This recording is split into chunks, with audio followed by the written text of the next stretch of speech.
A veces, la vida cambia en menos de un minuto. En mi caso, fue en los 20 segundos que tardó el ascensor en subir del primer al séptimo piso. Subí con las bolsas del mercado, pensando en mi nieta y en el guiso que haría para la cena. Todo era normal, rutinario, casi aburrido, hasta que el ascensor se detuvo en el cuarto piso y entró mi vecino nuevo, Sergio Vidal, un hombre de unos 50 años, tranquilo, de voz suave, que siempre me saludaba con educación.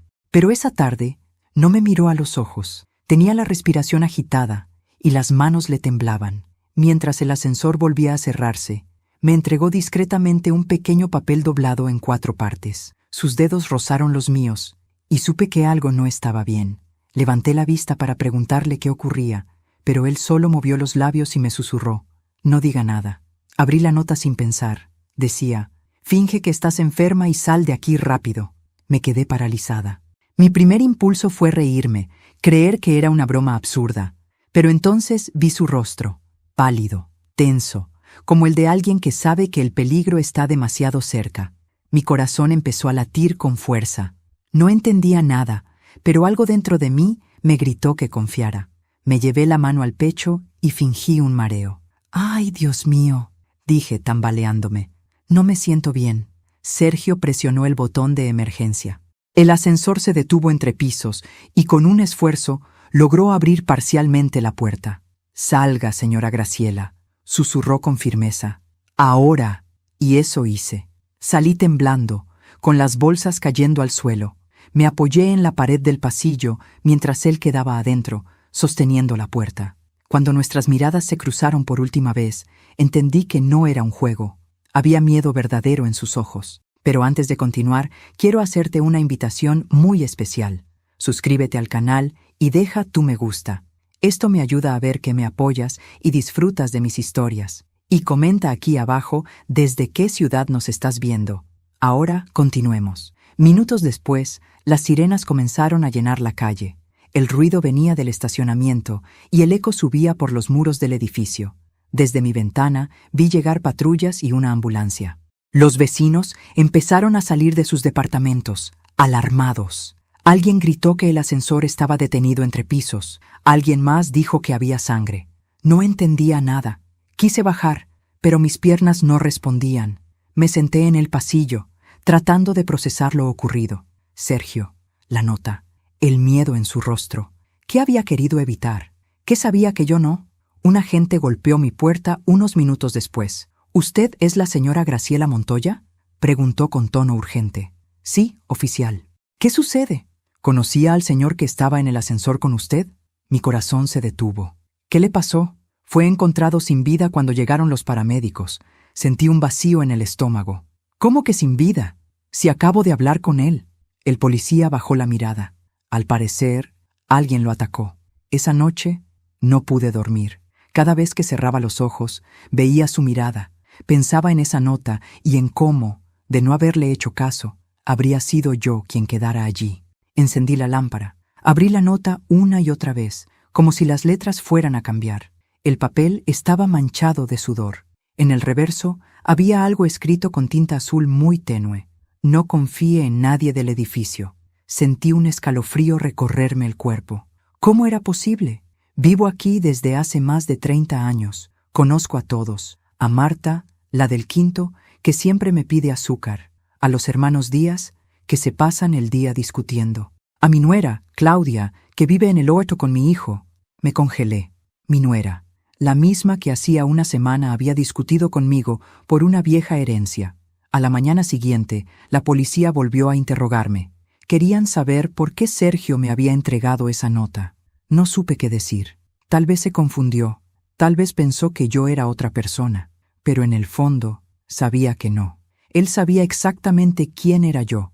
Cuando el oficial se fue, me quedé sola en la sala.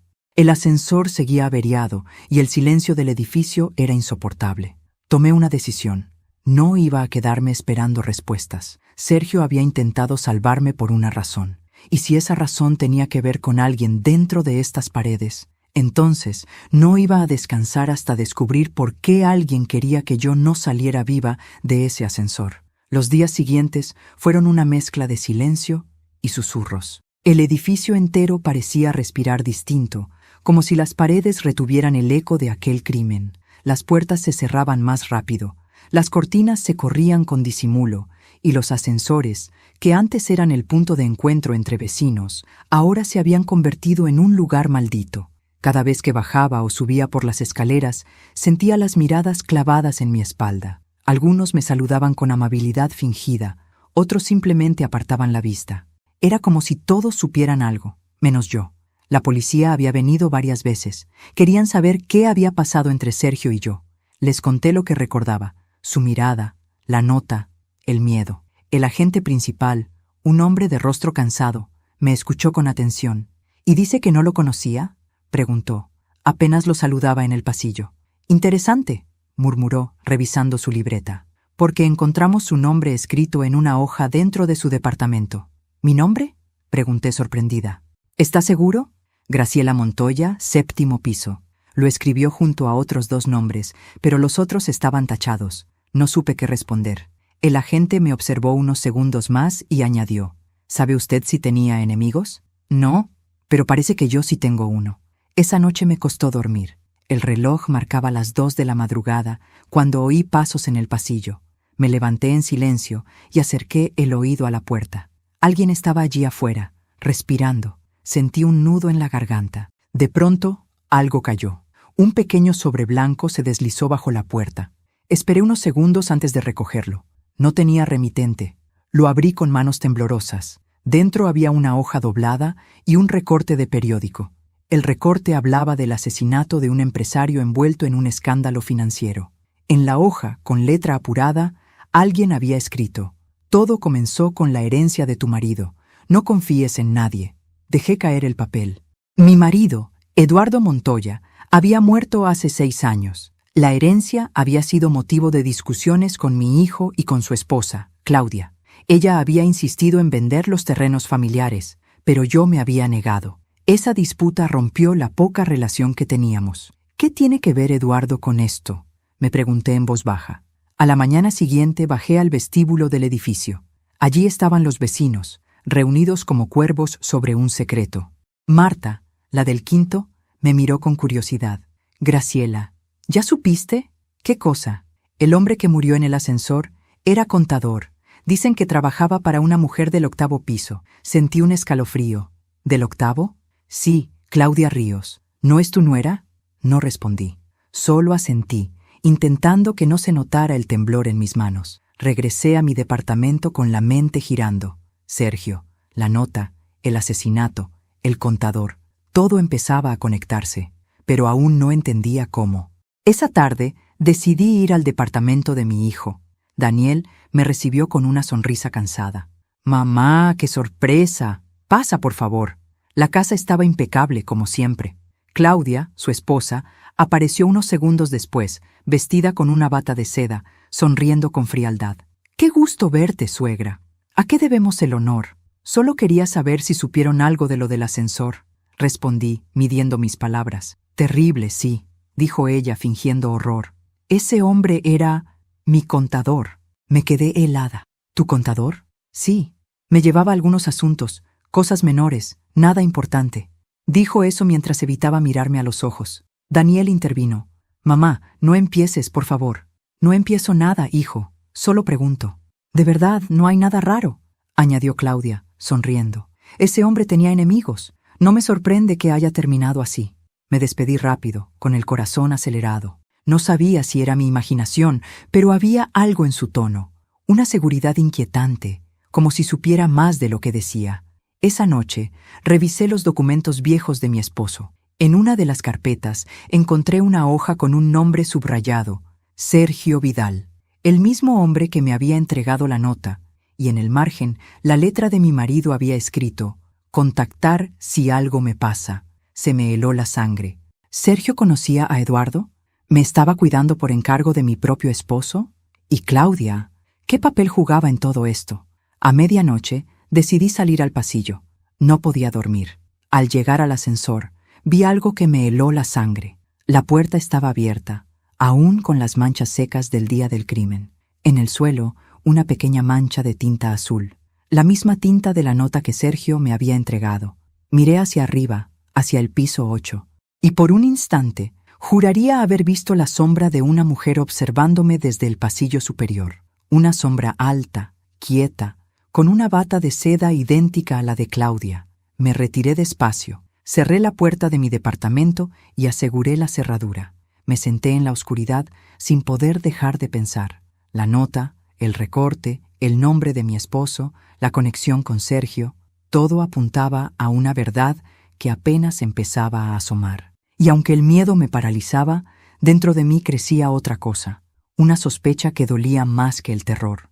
Porque si Sergio había sido mi protector, entonces la amenaza debía venir de alguien que yo amaba. Pasaron 3 días desde la última vez que dormí bien. Desde que supe que el nombre de Sergio Vidal estaba escrito en los papeles de mi difunto esposo, no podía apartar su rostro de mi mente. Esa mirada desesperada, esa nota escrita con tinta azul, esa advertencia que me salvó la vida, ya no era coincidencia. Era un mensaje que venía del pasado, de un pasado que alguien intentaba borrar. El edificio entero parecía mirarme distinto. En el ascensor, ahora reparado, nadie decía una palabra. Todos bajaban la vista, fingiendo que no sabían nada. Pero yo los observaba, a Marta, que cada día pasaba más tiempo espiando por la mirilla, a los hermanos Díaz, que se habían vuelto amables de repente, casi serviles, y sobre todo a Claudia, que cada vez que me cruzaba fingía cordialidad, pero no podía ocultar ese brillo nervioso en los ojos. Sabía algo, lo sentía. Decidí ir al cuarto de mantenimiento del edificio, donde estaban las cámaras de seguridad. Conocía al encargado, Luciano, un joven de 20 y tantos años, callado y servicial. Cuando le pedí que me mostrara las grabaciones del día del asesinato, dudó. «No sé si debería hacerlo, señora Graciela». «Mira, hijo», le dije con voz baja, «ese hombre me salvó la vida. Solo necesito entender por qué».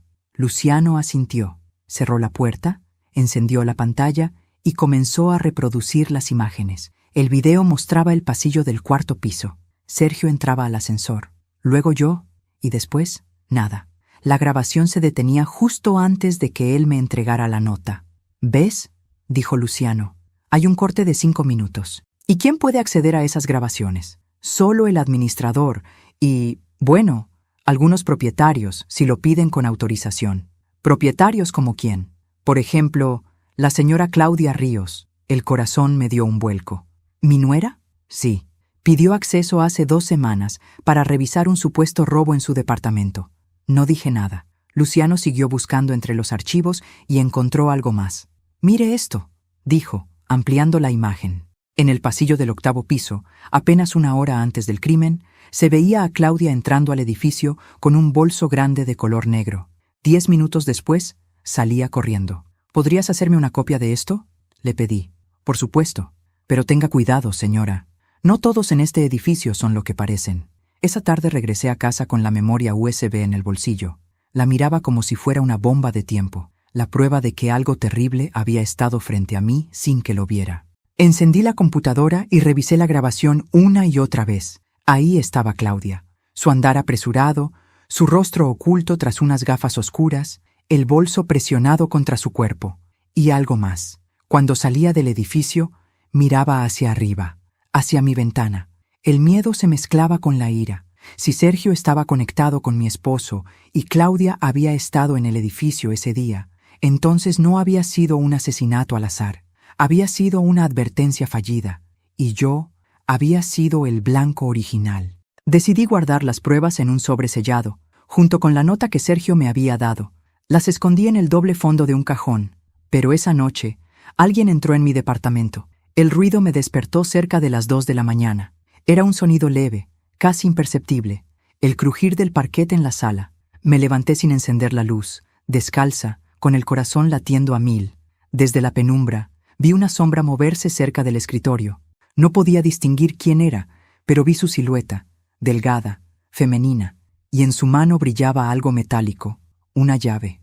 Me escondí detrás de la puerta y esperé. La sombra abrió el cajón, rebuscó con torpeza y luego salió apresuradamente. Cuando me atreví a mirar, el sobre había desaparecido. Salí al pasillo, pero ya no había nadie, solo el olor de un perfume caro. el mismo que Claudia usaba desde que se casó con mi hijo. A la mañana siguiente, la llamé. «Claudia, necesito hablar contigo», le dije con calma. «¿Ahora? Estoy ocupada. Será rápido. Es sobre Sergio». Hubo un silencio al otro lado del teléfono. «¿Qué tiene que ver conmigo ese hombre?», preguntó con voz tensa. «Tú dime», cortó la llamada. Esa noche, el miedo se convirtió en determinación. Si alguien había robado las pruebas, significaba que tenía razón. Significaba que alguien temía lo que yo sabía. Y esa persona no solo quería borrar huellas, quería borrar mi voz. Volví a llamar a Luciano. «Necesito que copies todo el sistema completo, las grabaciones de las últimas 3 semanas», le pedí. «¿Qué está pasando, señora?». «Lo mismo que pasa cuando la verdad empieza a salir a la luz. El miedo cambia de dueño». A las pocas horas, recibí un mensaje anónimo en mi celular. «No busque más. Su curiosidad la va a matar, igual que a Sergio». El número era desconocido. Miré la pantalla con las manos temblando. Sentí como una corriente helada me recorría el cuerpo. Borré el mensaje y apagué el teléfono. Me quedé mirando por la ventana, hacia el piso 8, donde la luz del departamento de Claudia seguía encendida. Detrás de esa ventana, sabía que alguien me observaba también. Alguien que ya no temía ensuciarse las manos. Y esa noche lo decidí. Si querían silenciarme, iban a tener que escucharme gritar primero. La verdad no llega de golpe. Se filtra, lenta, como el agua por una grieta, hasta que finalmente lo empapa todo. Y cuando ya es demasiado tarde para detenerla, te das cuenta de que aquello que creías tu vida era, en realidad, un escenario donde otros movían los hilos. Después del mensaje anónimo, supe que no podía confiar en nadie. Claudia no contestó mis llamadas. Daniel, mi hijo, seguía sin sospechar nada. Y Sergio seguía muerto. Pero en cada rincón de esta casa, algo me decía que su historia aún no había terminado. Esa mañana fui a la biblioteca de mi esposo. Desde su muerte, no había vuelto a entrar allí. El aire olía a papel viejo y madera. En su escritorio, cubierto con una capa de polvo, había carpetas con su letra inconfundible. Las abrí una a una, hasta que encontré un sobre cerrado con mi nombre. «Graciela, si algo me pasa, busca a Sergio Vidal. Es el único en quien confío». Sentí un escalofrío. Todo estaba conectado. Eduardo lo había conocido, quizá incluso trabajado con él. ¿Pero en qué? Entre los documentos hallé una carpeta más gruesa, marcada con un nombre que ya empezaba a odiar: Claudia Ríos. Dentro había copias de contratos, transferencias y fotografías. Y allí, por fin, la verdad comenzó a tomar forma. Mi marido había descubierto, antes de morir, que Claudia y su familia habían usado empresas fantasmas para desviar dinero de los bienes familiares. Sergio, que entonces trabajaba como auditor, había sido su colaborador en secreto. Cuando Eduardo enfermó, quiso denunciar todo, pero no alcanzó a hacerlo. Murió en un accidente de auto, del que ahora empezaba a dudar. La rabia me recorrió el cuerpo como fuego. Durante años había creído que la muerte de mi esposo fue un golpe del destino. Pero ahora comprendía que alguien lo había empujado a ese destino. Claudia, la mujer que se casó con mi hijo por conveniencia, la que sonreía mientras me robaba, la que tal vez mató a mi esposo y luego quiso deshacerse de mí. Me temblaban las manos. Por un momento el odio me nubló la vista, pero respiré hondo. Si algo aprendí en la vida es que la furia sin inteligencia es un arma que se dispara sola, y yo no iba a cometer ese error. Llamé a Luciano. «Necesito tu ayuda otra vez, hijo». «¿Encontró algo?», preguntó. «Demasiado, pero no puedo probarlo sola». Le pedí que viniera esa noche. Trajo su computadora y revisamos juntos las copias de seguridad del sistema. «Mire esto», dijo ampliando una de las grabaciones. La noche anterior al asesinato, alguien entró a la oficina del administrador. «¿Puedes acercar más?». Luciano ajustó la imagen. El rostro de Claudia apareció nítido, iluminado por la pantalla del computador. Sacaba un USB y lo reemplazaba por otro idéntico. «Está alterando las grabaciones», susurró él. «Y no solo eso», dije. «Está borrando su propio rastro». Pasé el resto de la noche sentada en la sala, con las luces apagadas, mirando la ventana iluminada del 8º piso. Claudia todavía no sabía que yo tenía las pruebas que necesitaba, y eso me daba una pequeña ventaja. El problema era Daniel. Mi hijo seguía defendiéndola ciegamente. A la mañana siguiente lo cité para hablar. «Hijo, Necesito que me escuches sin interrumpirme. Mamá, otra vez con eso. Daniel, dije con firmeza, tu padre no murió en un accidente. Lo vi palidecer. ¿Qué estás diciendo? Tengo pruebas, documentos. Tu esposa estaba involucrada en un fraude, y el hombre que murió en el ascensor era parte de esa trama. Basta, mamá, gritó, levantándose. No inventes locuras. No inventó nada. Ella sabía que Sergio iba a hablar, por eso lo mataron. ¿Ella? Estás delirando. Me miró con furia, pero en el fondo vi algo distinto. Miedo. Miedo a que fuera verdad. Esa noche me llamó Claudia. ¿Qué le dijiste a Daniel? Preguntó con voz baja, contenida. Solo la verdad. Deberías tener cuidado, suegra. La gente que remueve el pasado a veces termina enterrada con él. ¿Es una amenaza? No, es un consejo. Y colgó. Me quedé mirando el teléfono, temblando. Era la primera vez que mostraba su verdadero rostro. Ya no se molestaba en fingir. A medianoche bajé al buzón y encontré un sobre con la misma tinta azul que la nota del ascensor. Dentro, una sola frase. No la enfrente sola. Esperé mi señal. El corazón me dio un vuelco. La letra era la misma de Sergio. ¿Era posible? ¿Podía estar vivo? Subí corriendo, con el sobre apretado contra el pecho. Si Sergio había sobrevivido, significaba que todo aún podía cambiar. Y si no, alguien estaba siguiendo su plan por él. Esa noche no dormí. El miedo ya no era miedo, era combustible. El dolor se había convertido en estrategia, y por primera vez en mucho tiempo dejé de ser la víctima. Tomé los documentos de mi esposo, las grabaciones de Luciano y la nota. Lo puse todo en una carpeta roja y escribí una frase encima. La verdad no se esconde, se espera. Guardé la carpeta en un lugar seguro. Sabía que Claudia no se quedaría quieta. Sabía que vendría por mí. Y cuando lo hiciera, la iba a estar esperando. Cuando una mujer ha sido traicionada muchas veces, aprende a sonreír incluso mientras cava la trampa. Y yo llevaba toda una vida aprendiendo. La carta con la letra de Sergio me dio el impulso que necesitaba. No la enfrente sola. Espere mi señal. Esa fue la frase que me mantuvo en pie. No sabía si venía de él o de alguien que seguía su rastro, pero el mensaje era claro. No debía precipitarme.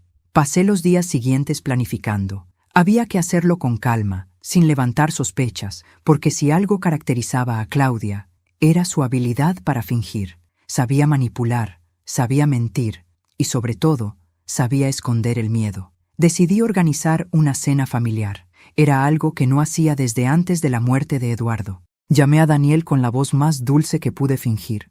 Hijo, hace tiempo que no cenamos juntos. Quisiera invitarlos. ¿Estás segura, mamá? Claudia no sabe si... Dile que será una cena tranquila, solo familia. Está bien, le diré. Cuando colgué, respiré hondo. Tranquila, pensé. Justamente eso no será. Antes de continuar, dime aquí en los comentarios qué te está pareciendo esta historia hasta ahora y qué harías tú en mi lugar. No te vayas del video, porque lo que viene a continuación te pondrá la piel de gallina. Ahora, continuemos. Esa noche, me senté frente a la mesa y observé cada detalle. Mantel blanco, copas limpias, velas encendidas. Nada debía parecer fuera de lo normal, pero bajo el mantel, en una carpeta negra, descansaban las pruebas, los documentos que mi marido había guardado, las fotos, las grabaciones y las copias que Luciano había recuperado del sistema. Cuando escuché el timbre, mi corazón dio un salto. Daniel entró primero, sonriendo. Detrás, Claudia, con su vestido rojo y esa mirada calculada que siempre me recordaba a un gato observando a su presa. «Qué lindo todo, suegra», dijo, rozando con los dedos la vajilla. No sabía que aún tenía ganas de celebrar algo. «Siempre hay algo que celebrar, hija», respondí, sobre todo cuando las máscaras empiezan a caerse. Ella sonrió, sin entender, aún.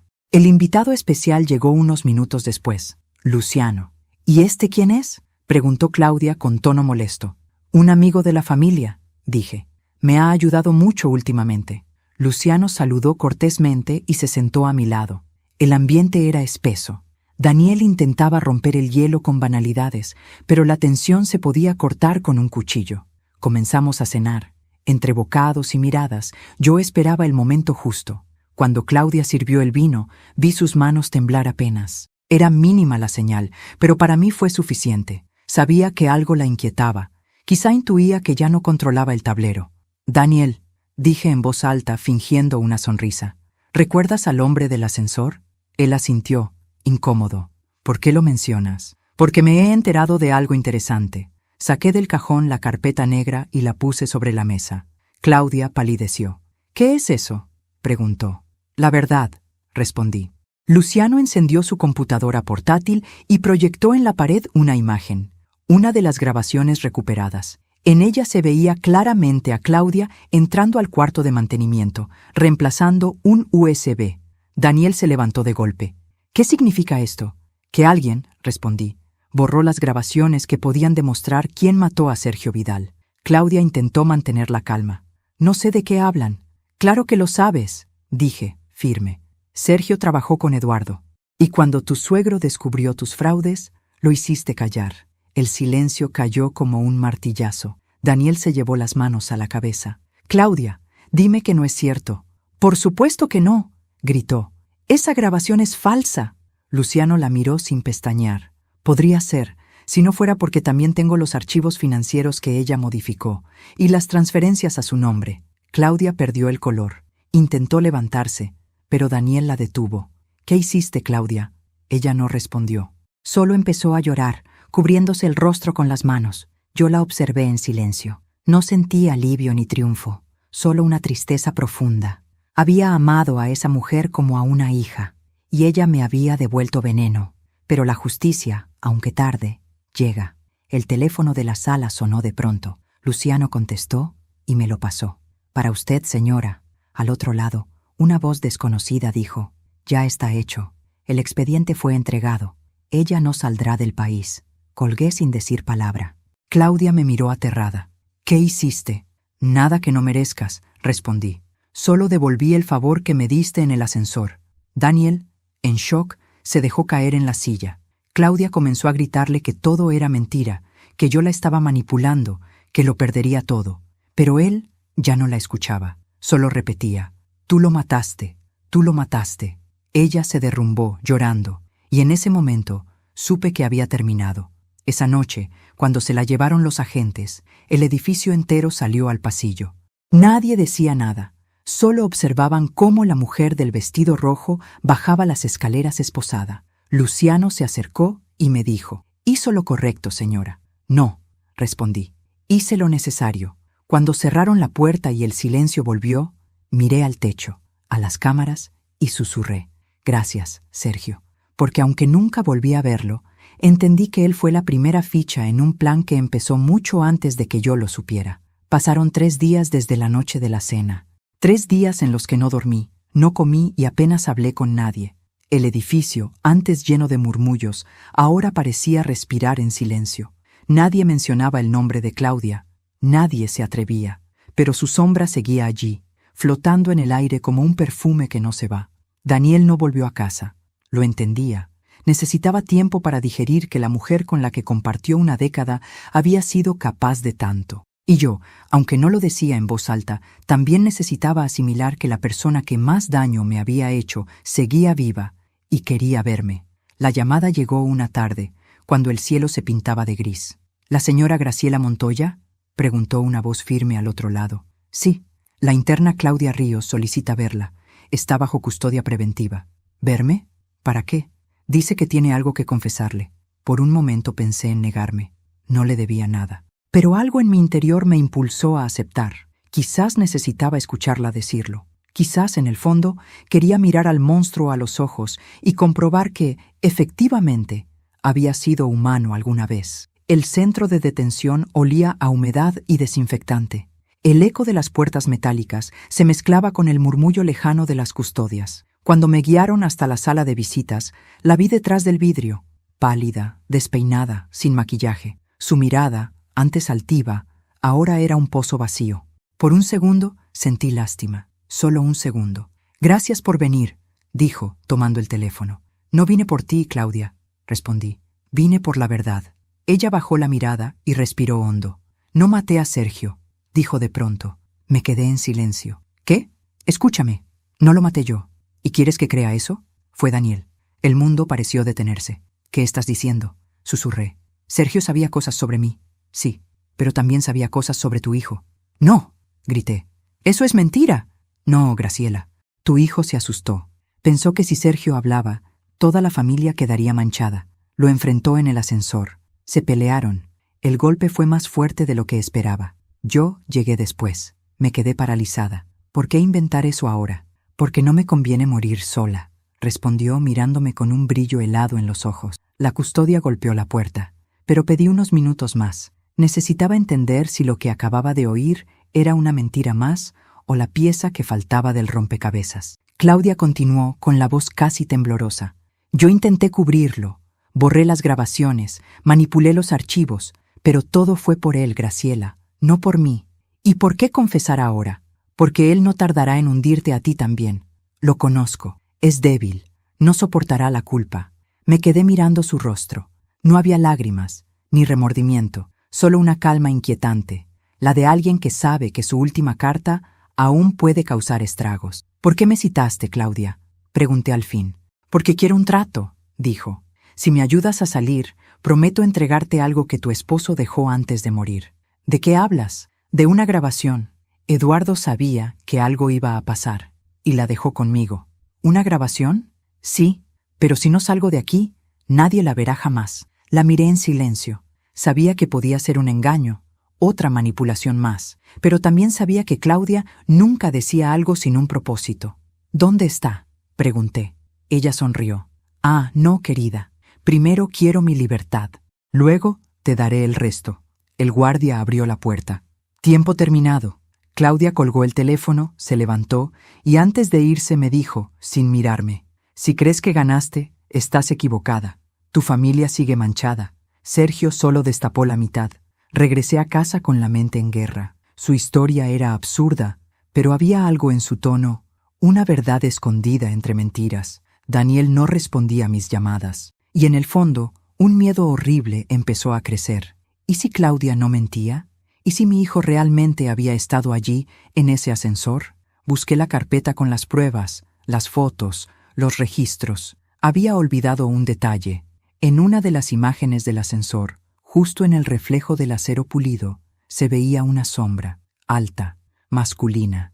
Y no era Sergio, tampoco era yo. Esa noche, antes de dormir, me miré al espejo. Mi rostro estaba cansado, pero mis ojos seguían firmes. Si mi hijo tiene parte en esto, me dije, lo descubriré. Y si no, entonces Claudia pagará por el último engaño de su vida, porque la verdad, tarde o temprano, siempre exige su sacrificio. Hay silencios que pesan más que cualquier palabra, silencios que no son pausa, sino sentencia. Y desde la visita a la cárcel, el silencio de mi hijo Daniel se convirtió en el sonido más insoportable de mi vida. No volvió a llamarme, no respondió mis mensajes, ni siquiera vino a buscarme. Durante días, viví entre dos certezas que se peleaban en mi cabeza. Una parte de mí creía que su silencio era culpa, y la otra, que era miedo. Miedo de lo que yo pudiera saber. La verdad empezó a desmoronarse frente a mí poco a poco, como una pared que lleva años agrietándose hasta que de pronto se cae. Las pruebas, los nombres, las miradas y la grabación del ascensor. No sé cuántas veces la vi, pero cada vez que lo hacía, una parte de mí se moría un poco más. En el reflejo del acero, detrás de Sergio, se veía una silueta, alta, masculina. No era nítida, pero había algo en su manera de moverse, en la curva de los hombros, en la forma en que inclinaba la cabeza, algo que me resultaba demasiado familiar. Detuve la grabación, amplié la imagen, y lo supe. Era Daniel. El corazón me latió tan fuerte que sentí que me iba a romper el pecho. No podía respirar. Por un momento pensé que el alma se me saldría por la boca. Claudia no había mentido. Al menos, no del todo. Esa noche, la casa se sentía más fría que nunca. Me quedé despierta en la sala, con las luces apagadas, mirando la lluvia golpear los vidrios. Cada gota que caía me recordaba una mentira, una traición, una palabra que preferí no escuchar cuando todavía podía hacerlo. Cuando Daniel era niño, siempre venía a mi cama cuando tenía pesadillas. Se acurrucaba a mi lado y me decía: «Mamá, no dejes que me lleve el hombre de los ojos oscuros». Y yo le acariciaba el cabello y le susurraba: «Mientras yo respire, nadie te hará daño». Esa noche me di cuenta de que yo no había podido cumplir esa promesa. No lo protegí del mundo. Y, peor aún, No lo protegí de sí mismo. Cerca del amanecer sonó el timbre. Me sobresalté. Fui hasta la puerta con el corazón desbocado. Cuando la abrí, Daniel estaba ahí, despeinado, ojeroso, con la mirada perdida. Parecía no haber dormido en días. «Mamá», dijo con un hilo de voz, «necesito hablar contigo». Por un instante, quise cerrarle la puerta, no porque no quisiera verlo, sino porque no sabía si tenía la fuerza para escucharlo. Pero al final, el amor puede más que la rabia.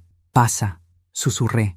Se sentó en el sofá, con las manos entrelazadas. Ninguno de los dos habló durante varios minutos. Solo se escuchaba el tic-tac del reloj, marcando la distancia entre lo que fuimos y lo que ya no seríamos. «Claudia te dijo algo, ¿verdad?», preguntó al fin. «Sí, y quiero escucharlo de ti». Guardó silencio. Respiró hondo. Me miró con los ojos enrojecidos. Fue un accidente. Esa frase, tan corta, me destruyó. Me hundí en la silla. Quise creer que lo había oído mal, pero no. Daniel se llevó las manos al rostro. «Sergio vino a buscarme», dijo entre sollozos. Me dijo que tenía pruebas, que iba a revelar todo lo que Claudia estaba haciendo, que si no cooperaba, iba a arruinar mi carrera, mi nombre, todo. «¿Y tú qué hiciste?» Fui a enfrentarlo. Contó que lo esperó en el ascensor, que discutieron, que Sergio le dijo que tenía información que podía hundirnos a todos. Yo estaba furioso, mamá. No sabía qué hacer. «¿Y entonces?», pregunté, apenas conteniendo las lágrimas. Me empujó, y yo lo empujé también. Se golpeó la cabeza. Cayó. No se movía. La voz se le quebró. Yo lo escuchaba, paralizada, como si no fuera mi hijo quien hablaba, como si de pronto estuviera frente a un desconocido. «Llamé a Claudia», continuó. «Ella vino enseguida. Me gritó, me dijo que me calmara, que ella se encargaría. ¿Y qué hizo? Me hizo salir del lugar. Dijo que se ocuparía de todo, que nadie debía saberlo». Cerré los ojos. Recordé la sangre en el suelo del ascensor, la nota de Sergio, el miedo en su mirada, el reflejo metálico, la sombra detrás. Todo encajaba. «¿Y por qué no me lo dijiste antes?», pregunté, con la voz temblorosa. «Porque tenía miedo, mamá, miedo de perderte». «Ya me perdiste, hijo». Las palabras salieron sin pensarlas, y me dolieron tanto como a él. Daniel se desplomó en el sofá, llorando. Yo lo miraba, sin saber si abrazarlo o gritarle. Tenía enfrente al niño que alguna vez fue mi orgullo, mi razón de vivir, y al mismo tiempo, al hombre que había destruido lo poco que me quedaba de fe. El amanecer empezó a teñir la sala de un color triste. Nos quedamos en silencio largo rato. Solo el sonido de su llanto llenaba el aire. Finalmente, dijo algo que me desarmó. «No sé si Dios podrá perdonarme, pero quiero que tú lo hagas». Me quedé mirándolo. Él esperaba una respuesta, pero no se la di enseguida. El perdón, qué palabra tan grande. Fácil de decir cuando no se ha perdido nada, pero cuando se ha perdido todo, pesa como una piedra en el pecho. «No puedo prometerte eso», le dije, «pero puedo intentarlo». Se levantó y me abrazó. Sentí su cuerpo temblar contra el mío, como cuando era pequeño y tenía fiebre. Por un instante volví a ser su madre, solo su madre, sin juicios, sin rabia, sin miedo. Pero en algún rincón de mi alma, una voz susurraba que el amor no debía cegarme otra vez, porque si lo amaba de verdad, debía dejarlo enfrentar lo que hizo. Nos separamos en silencio. «Claudia te manipuló», le dije, «pero eso no te absuelve». «Lo sé», susurró, «y por eso voy a entregarme». «¿Qué? Ya hablé con un abogado. Quiero confesar. No puedo seguir viviendo con esto». Me temblaron las piernas. «No lo hagas. Tengo que hacerlo, mamá. Tú me enseñaste que los errores no se esconden, se enfrentan. No así. No hay otra forma». Sus ojos estaban llenos de lágrimas, pero también de una paz que no había visto en años, y entendí que ya no podía detenerlo. Esa noche, después de que se fue, la casa volvió a quedar en silencio. Un silencio nuevo, distinto. No era el de la culpa ni el de la tristeza. Era el silencio previo al juicio final. Me senté frente al retrato de Eduardo, mi esposo. Le hablé en voz baja, como si pudiera escucharme. «Viejo, él va a entregarse. Dice que quiere hacerlo por dignidad». En la penumbra, el rostro de Eduardo parecía mirarme con una mezcla de compasión y serenidad. Cerré los ojos y por un instante sentí su voz. «No destruyas a tu hijo, Graciela. Déjalo que se salve por su propia culpa. Lloré con toda el alma, porque entendí que el amor de una madre no se mide por cuánto protege, sino por cuánto deja ir. A la mañana siguiente el teléfono sonó. Era el agente del caso. Señora Montoya, encontramos algo que debería escuchar. Me presenté en la comisaría. En una pequeña sala me mostraron una grabación recuperada del archivo de Claudia. Cuando la reprodujeron, la voz de Eduardo llenó la habitación. Si estás escuchando esto, Graciela, es porque todo salió mal. Claudia no es lo que aparenta. Pero si algo me pasa, no busques venganza. Cuida a Daniel. Él no es malo. Está ciego. No permitas que el odio lo hunda más de lo que ya está. Si alguna vez te toca elegir entre la verdad y tu hijo, elige salvar su alma. Me tapé la boca para no gritar. Las lágrimas me nublaron la vista. Eduardo había sabido. Había visto venir la tormenta y aún así intentó salvarnos a todos. Regresé a casa con el alma hecha pedazos. En la puerta me esperaba Daniel, sus ojos hinchados, la mirada resignada. «Ya lo decidí, mamá», dijo. «Voy a entregarme». No puedo seguir huyendo. No quiero que mi vida sea una mentira más». Nos abrazamos en silencio. Sentí su corazón golpear contra el mío, desesperado, y supe que no había marcha atrás. «Hagas lo que hagas», le dije al oído. «Hazlo con dignidad». Se apartó, me besó la frente y se fue. Lo vi caminar por el pasillo sin volver la vista atrás. Y en ese instante entendí que a veces el amor más puro consiste en dejar que los hijos paguen por sus propios errores. Esa noche, la lluvia volvió. El sonido del agua contra los vidrios era como una melodía triste, pero serena. Encendí una vela y me senté frente al retrato de Eduardo. «Lo cuidé, viejo», le dije, «como me pediste, pero también lo dejé ir». La llama titiló suavemente, como si me respondiera, y entonces lo comprendí todo. La redención no siempre viene con gloria ni con absolución. A veces llega en silencio, en forma de entrega, en la aceptación de que nadie escapa de su propia sombra. Me levanté, abrí la ventana y dejé que entrara el aire fresco de la madrugada. Respiré profundo. Por primera vez en mucho tiempo sentí paz, porque entendí que el perdón no borra el dolor, pero te permite vivir sin que te consuma. Y esa noche, mientras la ciudad dormía, me di cuenta de que yo también estaba lista para empezar de nuevo. Dicen que la verdad llega siempre tarde, pero lo que nadie te dice es qué hacer cuando por fin llega. Porque cuando la verdad toca la puerta, no trae alivio, trae consecuencias. La mañana después de que Daniel se entregara, desperté con una sensación extraña. No era tristeza ni alivio. Era como si, por primera vez en años, mi alma tuviera espacio para respirar. Sin embargo, la paz era incompleta, porque aún faltaba entender qué había pasado realmente en ese ascensor. ¿Por qué Sergio me había dejado aquella nota? ¿Y por qué, incluso después de muerto, seguía sintiendo que él me protegía? Esa tarde, mientras ordenaba el escritorio de Eduardo, encontré un pequeño llavero de metal con el nombre Vidal grabado en el reverso. Era tan simple que al principio no le di importancia, pero algo en mi interior me hizo girarlo. En la parte interna había una ranura diminuta. Metí una aguja y saltó una tapa escondida. Dentro, una tarjeta de memoria. La encendí en la computadora. Había un solo archivo, sin nombre. Le di clic. La pantalla se llenó con una grabación borrosa, tomada con una cámara de seguridad. Aparecía mi esposo, Eduardo, sentado en su despacho. A su lado, un hombre joven, de unos 40 años, con barba rala y ojos cansados. Era Sergio Vidal. «Eduardo, si me pasa algo, quiero que esta grabación llegue a mi esposa. Ella debe saber la verdad. Sergio, ¿está seguro, don Eduardo? Si esto sale a la luz, su nuera no será la única implicada». Eduardo, «Lo sé, pero ya no puedo seguir callando. Claudia no está sola, hay alguien más». Sergio, «¿Quién?» Eduardo, suspira. «Mi hijo».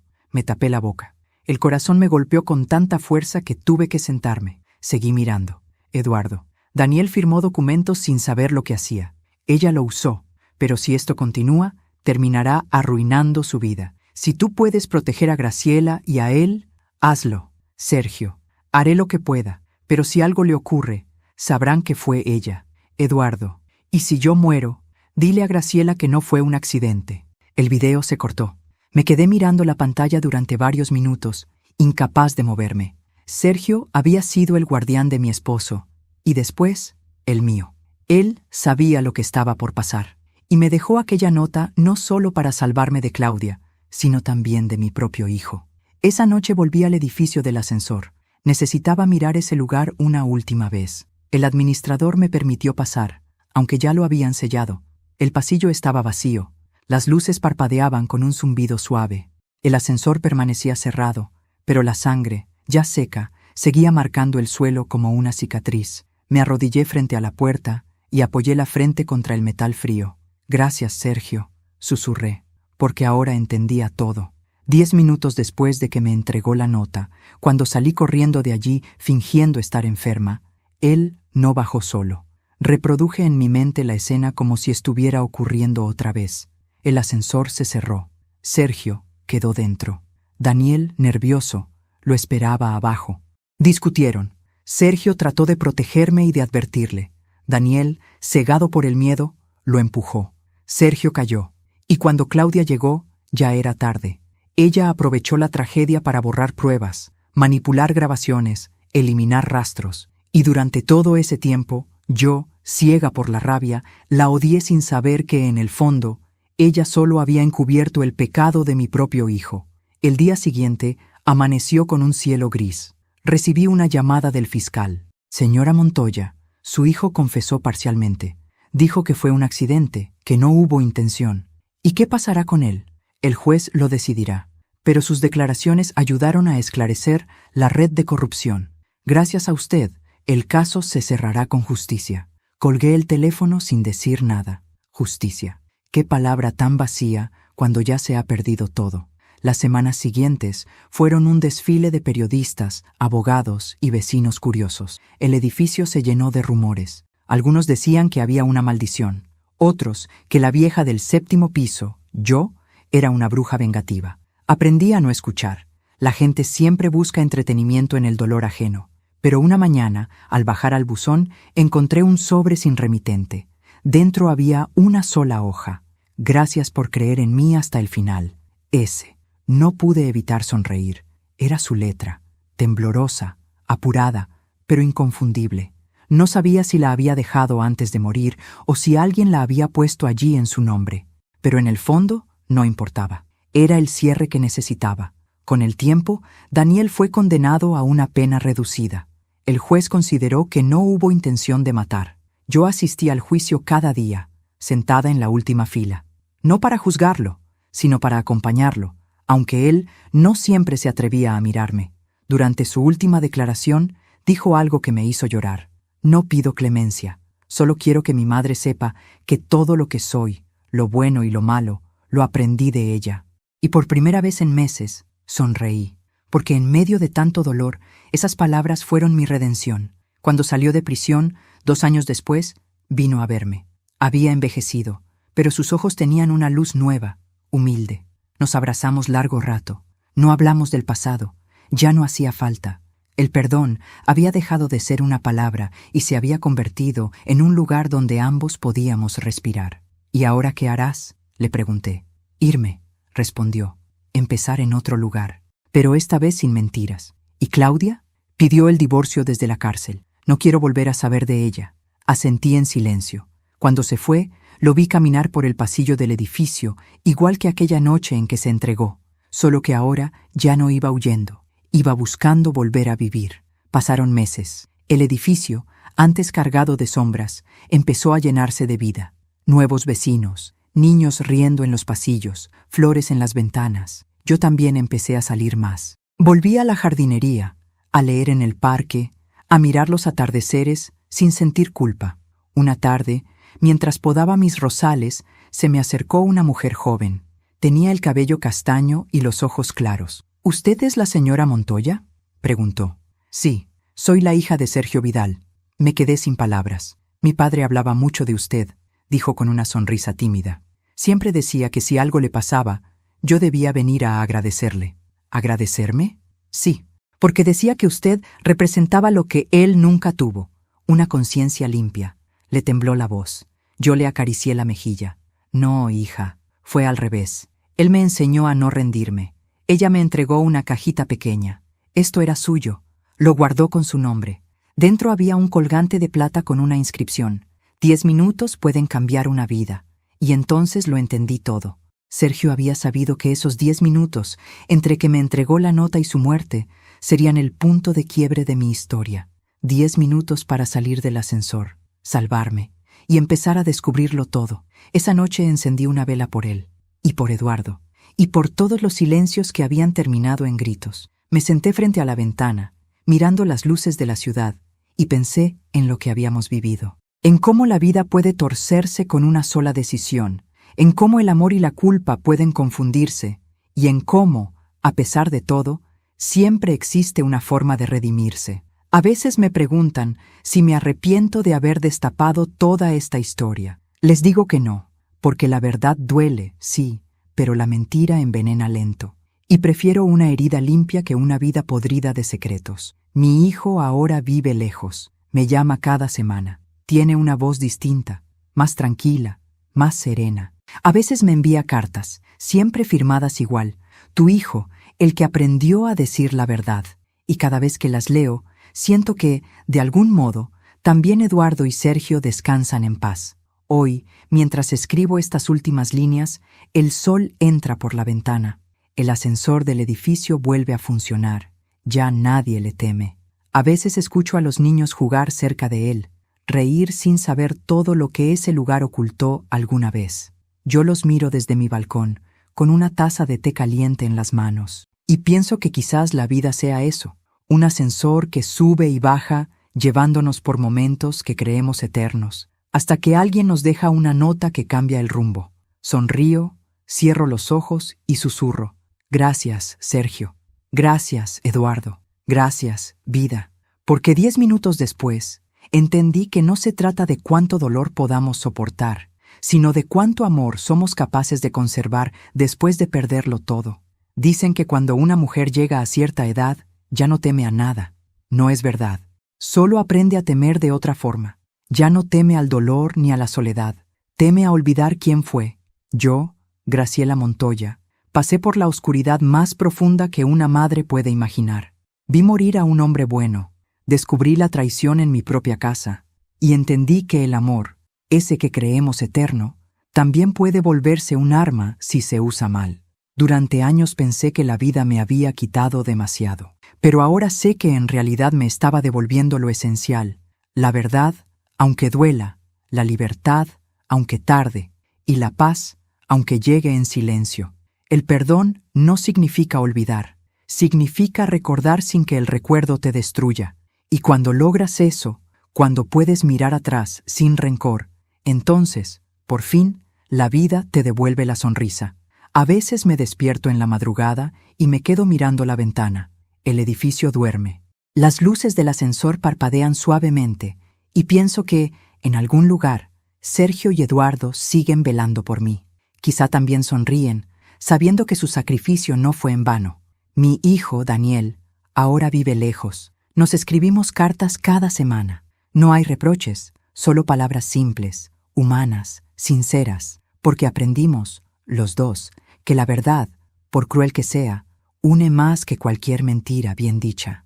Y si algo puedo dejarte hoy, a ti que estás escuchando mi historia, es esta enseñanza: no dejes que el miedo te haga callar.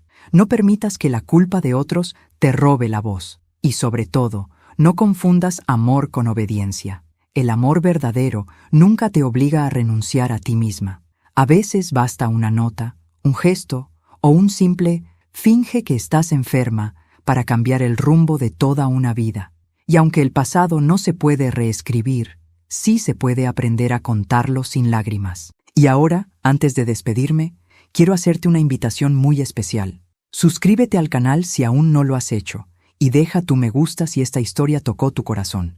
Eso me ayuda a ver que me acompañas, que me escuchas, y que no camino sola en este viaje de memorias y cicatrices. Y por favor, comenta aquí abajo desde qué ciudad nos estás viendo.